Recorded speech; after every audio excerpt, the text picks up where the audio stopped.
Korma group, जो सोचता है वो करता है। आपके अपने सपनों का आशियाना। होने वाली थी। मैंने तब भी ये कहा था कि बिहार की जनता ने कभी भी उनको चुनने के लिए वोट नहीं दिया। 2020 में बहुत सहजता से ये बात मेरे साथ जोड़ दी जाती थी और कह दी जाती थी कि चिराग पासवान की वजह से जनता दल यूनाइटेड को नुकसान हुआ। अगर जनता दल यूनाइटेड को नुकसान हुआ तो इसका लाभ किसको मिला? उसका लाभ सीधा सीधा राजद को मिला था। राजद को भी उस वक्त बड़ी पार्टी चुनने का जनादेश नहीं था, क्योंकि उस वक्त एक डिवाइडेड एनडीए था। इसका लाभ परिस्थितिवश राजद को मिल गया था। पर उन आंकड़ों को देखकर, इतने विधायकों को देखकर, जिस तरीके से राजद अपने पुराने स्वरूप में अहंकार में आ गया था, उस वक्त मैं बार बार ये कह रहा था कि ये अहंकार ही इनके पतन का कारण बनेगा, क्योंकि ये कभी समझ ही नहीं पाए कि बटे हुए एनडीए का लाभ आपको मिला है, जनता ने आपको नहीं स्वीकारा है। और आज वही चीज प्रमाणित हुई है। यही परिणाम 2020 में आते और जनता दल और राष्ट्रीय जनता दल की अगर मैं बात करूं तो ये तो 2005 से 2010 से समाप्त है ये पार्टी। 2010 में जिस तरीके से एनडीए को प्रचंड बहुमत, एक ऐतिहासिक बहुमत मिला था, उसी वक्त राजद को अस्वीकार कर दिया गया था और ये अस्वीकार 2005 में भी हो गया था। तो एक बार जो 90 के जंगल राज के बाद, उन 15 सालों के शासन के बाद जनता ने राजद को अस्वीकार करने का काम किया। बिहार की जनता ने कभी उन्हें दोबारा स्वीकार नहीं किया। अब उसके बाद से परिस्थितियां बनती गई। 2010 में जनता ने स्पष्ट जनादेश दे दिया कि भैया राष्ट्रीय जनता दल जंगल राज वाला नेतृत्व तो हमें नहीं चाहिए। पर 2015 में परिस्थितिवश पुनः उन्हें मौका मिला। मुख्यमंत्री नीतीश कुमार जी के उनके साथ जाने की वजह से उन्हें लाभ हुआ। और 2020 आते आते तक जिस तरीके से एनडीए में बिखरा हुआ, अगर 2015 का भी एनडीए वैसा ही रहता जैसे आज है तो भी लोगों के लिए खाता खोलना मुश्किल होता। 2020 में भी आज जैसे हम लोग हैं वैसे ही रहते तो इन लोगों के लिए दहाई का आंकड़ा पार करना मुश्किल होता। और 2025 ने तो प्रमाणित कर ही दिया भैया। इतना बुरा हर्ष, कई लोग सोचते हैं कि और कहते हैं कि भैया ये तो कल्पना भी नहीं की थी। बिल्कुल कल्पना की थी, मैंने कल्पना की थी। और मैं बार बार आप लोगों से बातचीत के दौरान इस बात को मैं कहता रहा था और मैं कह रहा था कि भैया अगर हम लोग यूनाइटेड तौर पर चुनाव लड़ लेंगे तो कोई कारण नहीं है कि राष्ट्रीय जनता दल या महागठबंधन अस्तित्व में भी आ सके। और इस बार जिस तरीके से इनकी बुरी करारी हार हुई है, ये दर्शाता है कि जिस तरीके से महागठबंधन राष्ट्रीय जनता दल को बिहार की जनता आज से नहीं दशकों से नकार चुकी है, पिछले 20 साल से नकार चुकी है। ये सिर्फ एक भ्रम बना हुआ है। और इस बार तो भ्रम यहां तक टूटा कि जिस एमवाई समीकरण की ये लोग बात करते थे, इस बार तो वो एमवाई समीकरण तक ध्वस्त हुआ। और इस बार कई ऐसे एम हैं एक बड़ी संख्या में जिन्होंने हम लोगों का साथ देने का काम किया, जो मुख्य धारा के साथ जुड़ना चाहते हैं।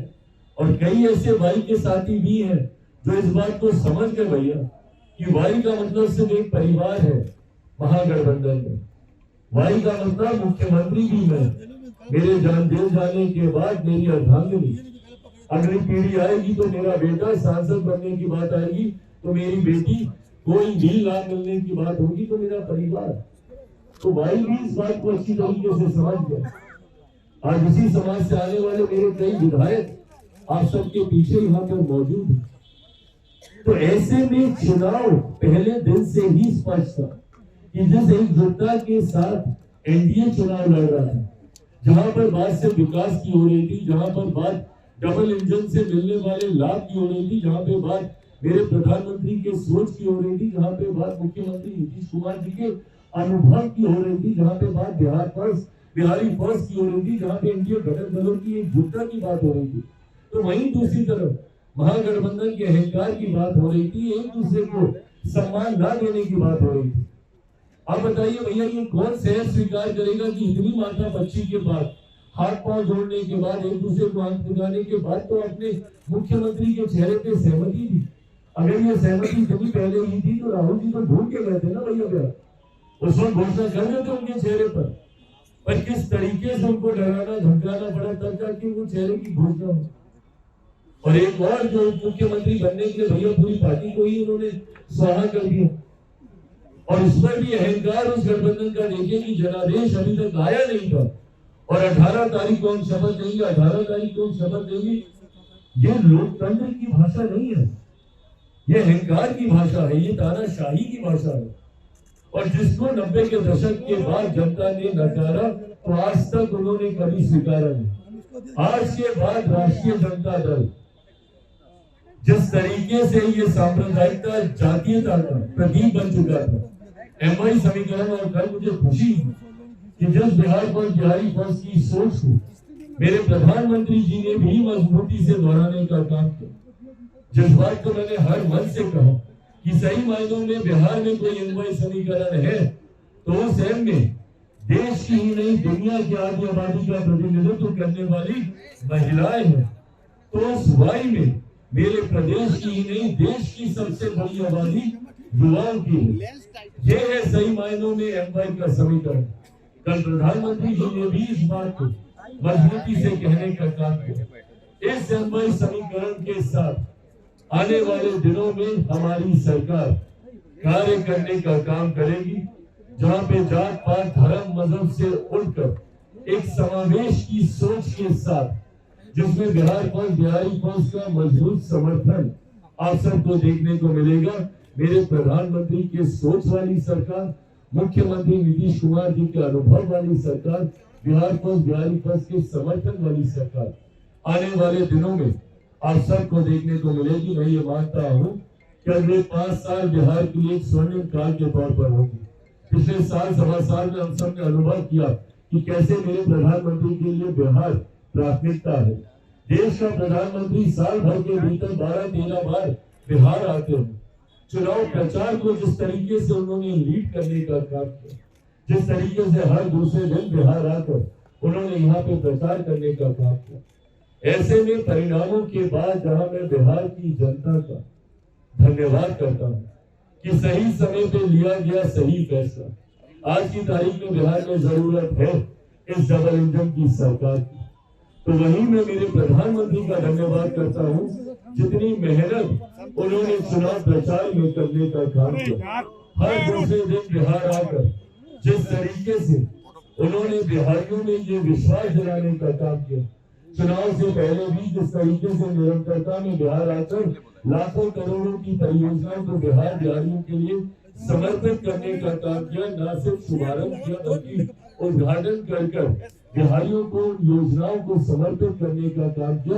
इन चीजों में विश्वास बढ़ाया बिहारियों के मन में।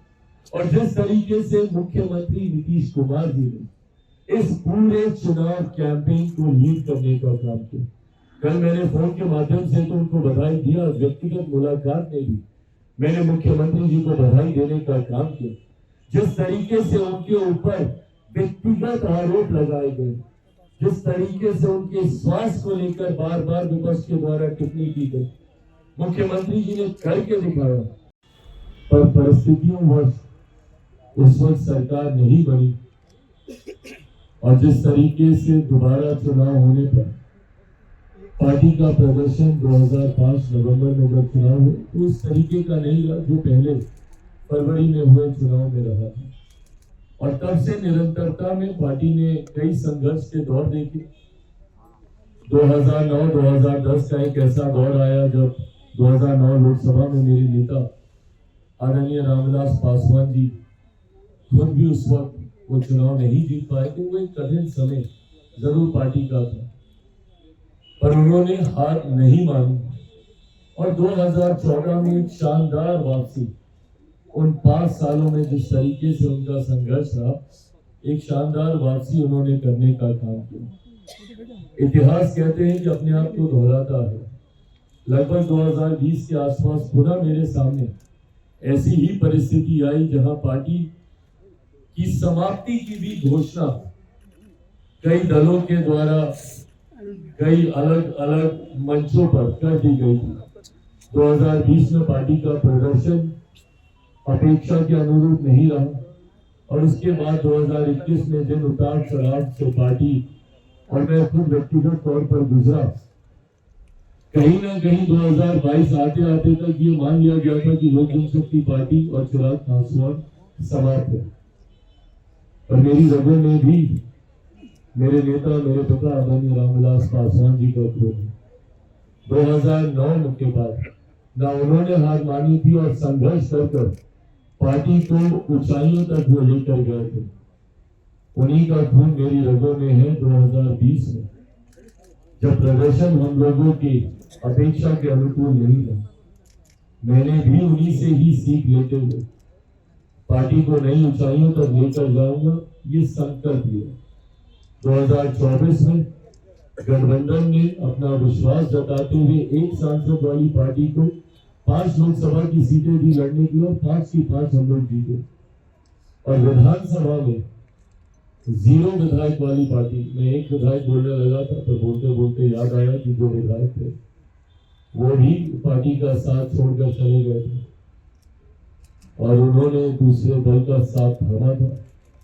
तो ऐसे में 0 विधायक वाली पार्टी को जिस तरीके से गठबंधन ने विश्वास जताकर 29 सीटें देने का काम किया और 29 में भी ऐसी सीटें देने का काम किया जो गठबंधन ने विश्वास रखा कि ये कठिन सीटें और ये कठिन सीटें लोक जनशक्ति पार्टी रामविलास चिराग पासवान ही जिता कर ला सकते हैं। मेरे लिए ये बहुत बड़ी बात थी। मुझे ज्यादा विस्तार में ये बातें आपके समझ रखने की जरूरत नहीं है, क्योंकि मीडिया ने अपना विश्लेषण, आप सब ने अपनी अपनी तरीके से अपने अपने चैनल्स पे आपने इसका विश्लेषण किया था कि किस तरीके से वो विश्लेषण का स्वरूप थोड़ा बदला हुआ था।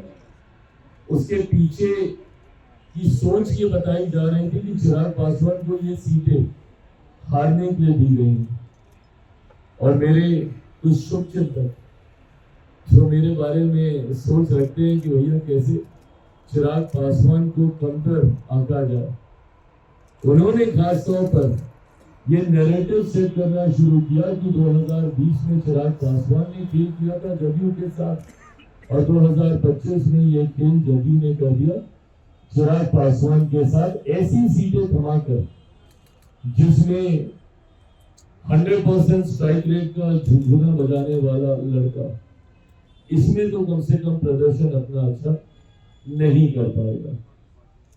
और थ्रू आउट द इलेक्शन, पूरे चुनाव प्रचार के दौरान ये नैरेटिव सेट करने का प्रयास किया गया कि जदयू और लोजपा में दरारें हैं, ये दरारें भरी नहीं गई हैं, अब चिराग पासवान से बदला लेने का समय आ गया और अब चिराग अगर 4-5 सीटें भी इसमें से जीत जाएंगे तो बहुत बड़ी बात होगी।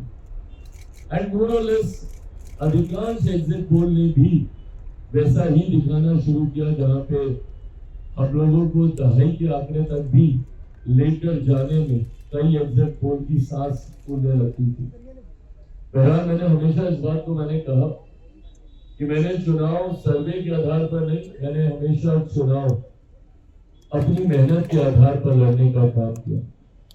परिणाम मैंने ये सोचकर नहीं कि एग्जिट पोल मुझे क्या दिखाएंगे, परिणाम बिहार की जनता मुझे क्या देगी, ये सोचकर मैंने चुनाव लड़ने का काम किया। 2014 में भी मात्र एग्जिट पोल, जब हम लोग 7 सीटें लड़े और 6 जीते थे, तो एग्जिट पोल मात्र 2 सीटें दिखा था और कुछ जगह तो ये कह के दिखाई जा रही थी कि बस बाप बेटा ही, ये वर्ड इस्तेमाल किया गया था कि बस बाप बेटा अपनी सीटें जीतेंगे, जमुई से चिराग और हाजीपुर से मेरे नेता। और 2019 में भी जब 6 की 6 हम लोग जीते, तभी यही नैरेटिव सेट किया जा रहा था कि बहुत होगा तो 2 सीटें जमुई चिराग निकाल लेंगे, हाजीपुर इनके नेता के नाम पर उस वक्त हमारे चाचा चुनाव लड़ रहे थे वो निकाल लेंगे। और 24 में तो हर कि भैया सिर्फ हम ही सीट निकाल पाएंगे, जमुई की 1 सीट निकल गई तो निकल गई, बाकी इनके जितने प्रत्याशी हैं उनमें से कोई चुनाव नहीं जीत पाएगा। मेरे 5 सांसद आज इस मंच पर आपके सामने मौजूद है। पहला मैं एग्जिट पोल को मैं दोष नहीं देता, मैं दोष उन लोगों को देता हूं जो ये नैरेटिव सेट करने का प्रयास करते हैं बार बार कि गठबंधन में दरारें, चिराग पासवान मुख्यमंत्री जी के बीच में दरार, लोजपा जदयू, और इन बातों को सहज स्वीकार करना भी आसान हो जाता है क्योंकि मेरा इतिहास भी ऐसा ही रहा है। 2020 में जिस तरीके से हमारी भूमिका रही तो उस भूमिका के साथ जोड़ते हुए इन परिस्थितियों को जोड़ना आसान हो जाता था और इसीलिए 24 के लोकसभा में भी यही परसेप्शन बनाया गया और यही परसेप्शन 2025 विधानसभा में भी बनाया गया। और मुझे खुशी है कि जिस तरीके से तमाम बातों को ध्वस्त करते हुए एनडीए का प्रदर्शन रहा और जिस तरीके से विपक्ष के तमाम नेताओं की बातें, उनका भ्रम फैलाना, उनका फॉल्स नैरेटिव सेट करना सिर्फ बातें बनकर रह गया। और जो बातें मैंने निरंतरता में कही थी, राजनीति का विद्यार्थी हूँ, बीइंग स्टूडेंट ऑफ पॉलिटिक्स, मैं भी अध्ययन करता हूँ, पढ़ता रहता हूँ, निरंतरता में साइकोलॉजिस्ट नहीं हूँ, बट आंकड़ों को पढ़ता हूँ, आंकड़ों पे काम करता हूँ और इसीलिए मेरा विश्वास हर बार गहराता है कि भैया इतना तो हम जीतेंगे ही जीतेंगे। और वो विश्वास जो मैं आप लोगों से संवाद के दौरान भी रखता हूँ वो आता ही इन बातों को लेकर है क्योंकि मैंने उन आंकड़ों पे काम किया होता है। मैंने बार बार 2020 से इस बात को कहा जब ये बात कही जा रही थी कि भैया राजद इतनी बड़ी पार्टी, राजद इतनी बड़ी पार्टी, उस वक्त के नेता प्रतिपक्ष, अब आज की तारीख में कौन होंगे कैसे होंगे नहीं पता, बट उस वक्त के नेता प्रतिपक्ष कि भैया वो एकदम मुख्यमंत्री बनने के समीप थे, बन ही गए थे, शपथ होने वाली थी। मैंने तब भी ये कहा था कि बिहार की जनता ने कभी भी उनको चुनने के लिए वोट नहीं दिया।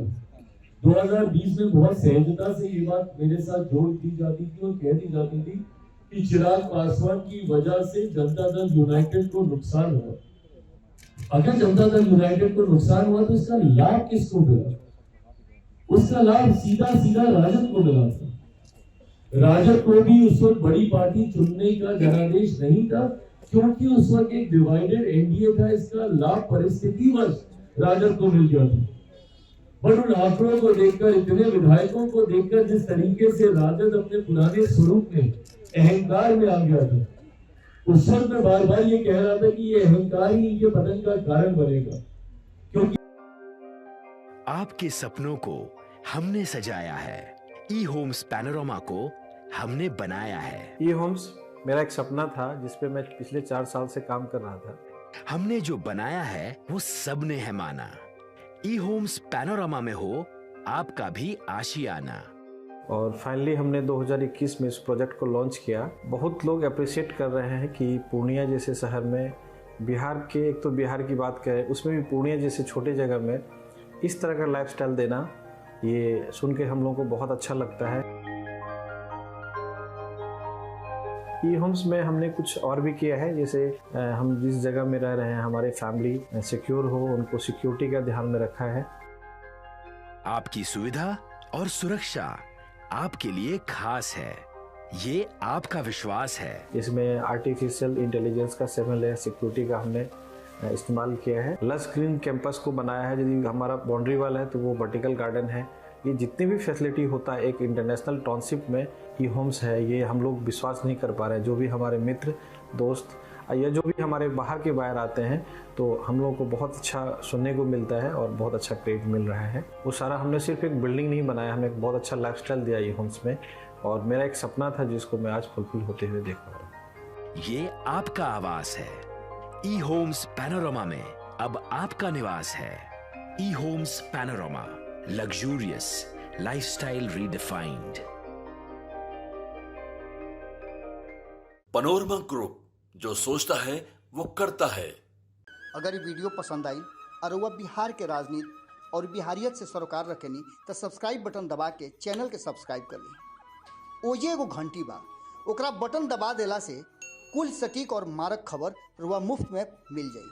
अगर रुआ पत्रकारिता के हमनी के नया प्रयोग में सहयोग कर चाहतानी तो ज्वाइन बटन दबा दी। पेटीएम नंबर नोट कर ली 9386